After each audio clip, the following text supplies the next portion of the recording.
આકાશવાણી અમદાવાદ વડોદરા. શ્રોતા મિત્રો, આવતીકાલે રાષ્ટ્રીય વિજ્ઞાન દિવસને અનુલક્ષીને રજૂ કરીએ છીએ વિશેષ સંવાદ. આપ સૌનું હાર્દિક અભિવાદન કરીએ છીએ. આજના આ વિશેષ સંવાદમાં મિત્રો, વિજ્ઞાન એ માત્ર પ્રયોગશાળાની 4 દિવાલો પૂરતું સીમિત નથી. વિજ્ઞાન એ વિચાર છે, વિજ્ઞાન એ વિકાસ છે, વિજ્ઞાન એ માનવતા માટેની સેવા છે. આજે જ્યારે દેશ માનનીય વડાપ્રધાન શ્રી નરેન્દ્ર મોદીજીની વિકસિત ભારત એટ 2047ની સંકલ્પનાને સાકાર કરવા સતત આગળ વધી રહ્યો છે, ત્યારે માનનીય વડાપ્રધાન શ્રીના એક વાક્યનો ઉલ્લેખ તો કરવો જ રહ્યો. તેઓ ઘણીવાર કહે છે કે 21મી સદી ભારતની સદી બનશે જો આપણે વિજ્ઞાન અને નવીનતાને જન આંદોલન બનાવીએ. મિત્રો, દરેક દિવસ પોતાનું આગવું મહત્વ ધરાવે છે. આવતીકાલનો દિવસ પણ વિશેષ મહત્વ ધરાવતો દિવસ છે. 28મી ફેબ્રુઆરી એને પોતાનું આગવું મહત્વ છે. કાલે સમગ્ર દેશમાં રાષ્ટ્રીય વિજ્ઞાન દિવસની ગૌરવપૂર્ણ ઉજવણી થશે. આ ઉપલક્ષ્યમાં આજે એક વિશેષ સંવાદનું આયોજન કરવામાં આવ્યું છે, જે અંતર્ગત વિકસિત ભારતના નિર્માણમાં વિવિધ ક્ષેત્રમાં વિજ્ઞાન અને પ્રૌદ્યોગિકી કેવી રીતે પ્રેરક શક્તિ બની રહ્યા છે તે અંગેની જાણકારી આપણે મેળવીશું. અને આવા મહત્વના વિષય અંગે જાણકારી આપવા માટે અમારા આકાશવાણીના સ્ટુડિયોમાં ઉપસ્થિત છે Gujarat council of science and ટેકનોલોજીના એડવાઇઝર માનનીય ડોક્ટર નરોત્તમ સાહુ સાહેબ. તેઓ યુવાનોમાં વૈજ્ઞાનિક અભિગમ વિકસાવવા અને વિજ્ઞાનને લોકપ્રિય બનાવવા માટે સક્રિય રીતે કાર્યરત પણ છે. આપ સૌ શ્રોતા મિત્રોને અને આજના આપણા મહેમાનશ્રીને राष्ट्रीय विज्ञान दिवस की आगोतरी शुभेच्छा साथे सर, आपका हमारे स्टूडियो में हम तहे दिल से स्वागत करते हैं. नमस्कार सर. आपसे सबसे पहले हम ये जानना चाहेंगे कि जब हम राष्ट्रीय विज्ञान दिवस की बात कर रहे हैं तो ये दिवस मनाने का मुख्य उद्देश्य क्या है और ये दिन आम नागरिकों के लिए क्यों महत्वपूर्ण बनता है? भारत में राष्ट्रीय विज्ञान दिवस प्रतिवर्ष 28 फरवरी को मनाया जाता है जी. ये दिवस महान वैज्ञानिक नोबेल पारितोषिक विजेता सर सीवी रमन द्वारा 1928 में रमन इफेक्ट का ऐतिहासिक खोज का स्मृति में समर्पित है जी. 28 फरवरी 1987 से भारत सरकार विज्ञान और प्रौद्योगिकी विभाग तरफ से ये सारा देश में राष्ट्रीय विज्ञान दिवस का सेलिब्रेशन कर रहे हैं, जिसके उद्देश्य है वैज्ञानिक दृष्टिकोण को सशक्त बनाना, जिज्ञासा को जागृति करना और समाज में हर वर्ग में विज्ञान का महत्व को प्रति जागृति का फैलाना जी. राष्ट्रीय विज्ञान दिवस मनाने का मूल उद्देश्य है विज्ञान को प्रयोगशाला से निकालकर जन जीवन से जोड़ना जी. यही दिन हम याद दिलाते हैं कि विज्ञान केवल वैज्ञानिकों के विषय नहीं बल्कि हर नागरिकों का जीवन का आधार है. चाहे वह स्वास्थ्य पानी है तो स्वास्थ्य सेवाएं हो और संचार तकनीक है और मौसम की जानकारी जी. सर, ये आपने बहुत अच्छी जानकारी दी कि विज्ञान को जन सामान्य के साथ कैसे जोड़ा जा सकता है. जब हम विकसित भारत की बात कर रहे हैं तो विकसित भारत की संकल्पना में विज्ञान और प्रौद्योगिकी को आप किस रूप में देखते हो? देखिए, विकसित भारत एक बहुत बड़ा अभी सपना से अभी रियलिटी को आ रहा है जी. विकसित भारत का संकल्पता में विज्ञान और प्रौद्योगिकी का रीढ़ की हड्डी जैसे होता है जी. Digital India, make in India, Atmanirbhar Bharat, हरित ऊर्जा, अंतरिक्ष तकनीक, जैव प्रौद्योगिकी और कृत्रिम बुद्धिमत्ता आर्टिफिशियल इंटेलिजेंस, जिसके लिए भारत अभी सारा विश्व को लीड देने के लिए आगे जा रहा है. ये सभी विज्ञान आधारित पहल भारत में आर्थिक रूप से सशक्त, सामाजिक रूप से समावेश और पर्यावरण के दृष्टि से सतत बना रही है जी. विज्ञान ही यही माध्यम है जो सपनों का समाधान में और नीतियों के परिणाम में बदलाता है जी. जी सर, आप Gujarat council of science and technology से जुड़े हैं, तो आपसे ये जरूर जानना चाहेंगे कि गुजकोस्ट राज्य में विज्ञान और नवाचार को बढ़ावा देने के लिए किस प्रकार के विविध कार्यक्रम योजनाएं चला रहा है? गुजकोस्ट है जो भारत सरकार का विज्ञान और प्रौद्योगिकी विभाग और राज्य सरकार का विज्ञान और प्रौद्योगिकी विभाग के अंदर में तालमेल और इंटीग्रेशन लेकर के आते हैं.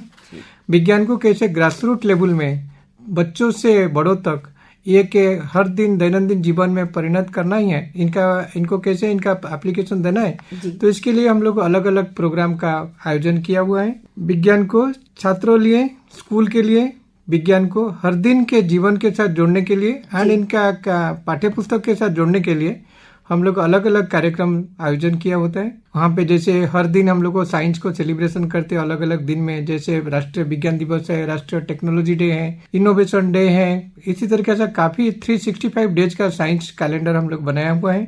इसके साथ विज्ञान मेला, Olympiad, robo fest, STEM quiz और नवाचार कार्यक्रम हम लोगों को सारा लोगों के साथ जोड़ते हैं, which is engaging and inspiring. शिक्षकों के लिए हम लोगों का इनका capacity building and different new topic का ऊपर में ओरिएंटेशन करना रहता है। आम जनता के लिए हमारा regional science centre, district science centre, Gujarat science city, ऐसे काफी विज्ञान केंद्र और आउटरीच कार्यक्रम खुला रखा है। तथा युवा पीढ़ी के लिए स्टार्टअप और अनुसंधान, प्रोटोटाइप, नवाचार कार्यक्रम के साथ इनका बहुत ही पहल कार्यक्रम को हम लोग शुरू कर रहे हैं। एंड हमारा उद्देश्य है विज्ञान को पढ़ाना नहीं है, उससे जीने के लिए संस्कृति तक बनाना है। जी सर, आपकी बातों से ये जानकारी मिलती है कि गुजकोस्ट उसमें सक्रिय है, जो युवाओं को विविध विज्ञान की परिभाषा के साथ जोड़े। जब हम स्टार्टअप की बात करते हैं तो भारत में बढ़ते स्टार्टअप कल्चर में विज्ञान और टेक्नोलॉजी की भूमिका क्या है? देखिए, हम लोगों का जो इसे देखेंगे 2014 से भारत में हमारा स्टार्टअप कल्चर का शुरू हुआ। अभी 10-11 साल के बाद अभी स्टार्टअप का इतना हमारा पूरा आया है, तो पूरा सारा विश्व में ये के लीडिंग रोल लेने के लिए जा रहे हैं। तो आज का जो भारतीय स्टार्टअप इकोसिस्टम है वो विज्ञान और तकनीक का नींव पर खड़ा हुआ है। फिनटेक हो, हेल्थ टेक हो, एग्रीटेक हो, क्लीन एनर्जी, स्पेस टेक, हर क्षेत्र में वैज्ञानिक सोच और तकनीक की नवाचार, रोजगार का सृजन, आत्मनिर्भरता और वैश्विक प्रतिस्पर्धा के साथ वो हमारा स्टार्टअप इकोसिस्टम बढ़ रहे हैं। युवा वैज्ञानिक और इंजीनियर का समस्या को अवसर में बदलाकर भारत को नवाचार में वैश्विक प्रयोगशाला बना रहे हैं। जो भारत हमारा बड़ा प्रधानमंत्री का सपना है, वो सिस्टम में अभी स्टार्टअप अभी यूनिकॉर्न के तरफ से आगे बढ़ रहे हैं। જી શ્રોતા મિત્રો, આપણા વિશેષજ્ઞએ ખૂબ જ મહત્વની જાણકારી આપી છે કે જ્યારે ભારતમાં સ્ટાર્ટઅપની વાત કરીએ છીએ જે વિજ્ઞાન અને ટેકનોલોજીના આધારે આગળ વધી રહ્યું છે। સર, ग्रामीण विकास, कृषि और जलवायु परिवर्तन जैसी चुनौतियों में विज्ञान किस प्रकार समाधान दे रहा है? देखिए, विज्ञान हमारा सारा समस्या का समाधान लेते हैं, खास करके ग्रामीण और जो कृषि क्षेत्र में जहाँ पे भारत का अर्थव्यवस्था निर्भर करते हैं। तो इसके देखे तो विज्ञान आज ग्रामीण भारत के सबसे बड़ा सहयोगी बन रहे हैं। कृषि में इनके मिट्टी से परीक्षण करके मौसम का पूर्वानुमान, ड्रिप सिंचाई और उन्नत बीज तथा कृषि प्रणाली के साथ हमारा कृषि विज्ञान केंद्र और कृषि विश्वविद्यालय ये सारा तकनीक के साथ हमारा कृषकों को ज्ञान दे रहे हैं। जलवायु परिवर्तन में निपटने के लिए नवीकरण में ऊर्जा, जल संरक्षण और कार्बन कम तकनीक को इसमें कैसे हम लोग आगे बढ़ा सकते हैं एंड कृषि को कैसे एक स्वावलंबी और सेल्फ रिलायंस तरीके से हम लोगों का बना सकते हैं। इनमें हमारा कैसे फसल का उत्पादन का भी वृद्धि कर सकते हैं। तो इस तरीके से हमारा काफी इसमें परिवर्तन लिया हुआ है, जिसमें पूरा विज्ञान और प्रौद्योगिकी का समस्या का वित्तीय भूमिका ऊपर में काम कर रहे हैं। जी, ये बहुत ही महत्वपूर्ण जानकारी आपने दी है। आत्मनिर्भर भारत, वो भी विकसित भारत की एक संकल्पना में जुड़ा हुआ है। तो आत्मनिर्भर भारत के लक्ष्य को पाने में स्वदेशी वैज्ञानिक अनुसंधान कितना महत्वपूर्ण रहता है? वैश्विक स्तर में भारत को आगे लेने के लिए इवन हमारा गुजरात को और एक बड़ा प्लेटफॉर्म देने के लिए आत्मनिर्भर भारत का महत्वपूर्ण बहुत ज्यादा हम लोग बोल सकते हैं। आत्मनिर्भर भारत की आत्मा है स्वदेशी विज्ञान और अनुसंधान। जब देश अपना तकनीक को स्वयं विकसित करता है तब वह केवल आयात पर निर्भर नहीं रहता है, बल्कि वैश्विक नेतृत्व को आगे बढ़ता है। स्वदेशी अनुसंधान में हम रणनीतिक आत्मविश्वास, आर्थिक मजबूती और राष्ट्रीय सुरक्षा प्रदान करना बहुत ही जरूरी है। जी, विज्ञान और प्रौद्योगिकी के क्षेत्र में महिलाओं की भागीदारी को आप कैसे देखते हैं और इसको कैसे बढ़ाया भी जा सकता है, इसके लिए आप जानकारी दें। इनफैक्ट महिला को ही ये जो नेशनल साइंस डे के हैं तो भारत सरकार का जो अनाउंसमेंट हुआ है तो इसमें जो फोकल थीम है ये है कि माने how the our Indian girls and women they have to take the central part in this our scientific activity, scientific exploration. तो इसके लिए अब भारतीय महिला में विज्ञान और प्रौद्योगिकी के हर क्षेत्र में नए कीर्तिमान स्थापित कर रहे हैं जी। फिर भी उनकी भागीदारी को और बढ़ाने के लिए प्रेरणादायक रोल मॉडल, अनुकूल नीतियां, सुरक्षित और सहयोगी कार्य वातावरण तथा शिक्षा से लेकर नेतृत्व तक समान अवसर अत्यंत आवश्यक है। जब महिला में विज्ञान में आगे बढ़ेंगे तो पूरा समाज प्रगति करते हैं। तो इसके लिए सारा हमारा जो राज्य सरकार और केंद्र सरकार का जो विज्ञान और प्रौद्योगिकी विभाग का पॉलिसी है इसी में there was special emphasis is given to चाहे माने women's as well as the girl student in science education, research and even entrepreneurship. જી જી અમારા મહિલા શ્રોતા મિત્રો છે એને અહીંયા ખાસ જણાવીએ કે કેન્દ્ર સરકાર, રાજ્ય સરકાર સતત પ્રયત્નશીલ છે મહિલાઓની ભાગીદારી વિજ્ઞાન અને પ્રૌદ્યોગિકીમાં વધારવા માટે, પણ આપણે પણ આપણો અભિગમ વૈજ્ઞાનિક દ્રષ્ટિએ વધારવો પડશે, એ પણ એટલું જ જરૂરી છે। સર, આમ नागरिक विज्ञान को अपने जीवन में कैसे जोड़ सकते हैं? देखिए, हम लोगों को यही प्रयास रहता है कि इसे आम जीवन के साथ, आम आदमी के साथ विज्ञान को हर दिन में हर कार्यक्रम के साथ जोड़ना है। तो प्रश्न पूछकर, तथ्यों पर विश्वास करके, वैज्ञानिक सोच को अपनाकर, ऊर्जा, पानी और संसाधन में विवेकपूर्ण उपयोग करके और बच्चों में जिज्ञासा और प्रयोग में आदत डालकर अपने जीवन से जोड़ सकते हैं।